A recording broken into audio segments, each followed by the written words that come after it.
গরিবের অটোরিকশা কেন ভাঙছেন ভাই? ভাঙতে তো পারেন, অটোরিকশার কারখানা, যারা অটোরিকশা ইম্পোর্ট করে, যারা অটোরিকশার ব্যবসা করে, যারা অটোরিকশার কারখানা তৈরি করে, দোকান শোরুম নিয়ে বসে আছে, এগুলা বন্ধ করলে তো অটোমেটিক রিক্সাগুলো বন্ধ হয়ে যায়।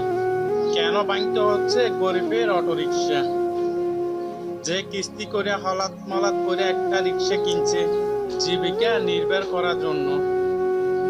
কারণ আপনি যে বেকার দেশ বাংলাদেশ, তার 4টে সন্তান, 3টে সন্তান, একটা মেয়ে, 2টা ছেলে, 5টা মেয়ে আছে, কিভাবে জীবিকা নির্ভর করবে? আপনার দেশ কি ইউরোপ আমেরিকা? বাস্তবতা হচ্ছে এইটাই, আখেরি যুগ চলে এসেছে।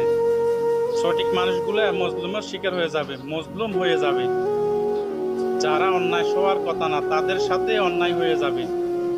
এটাই হচ্ছে বাস্তব। আহা, আশ্চর্য বাংলাদেশ।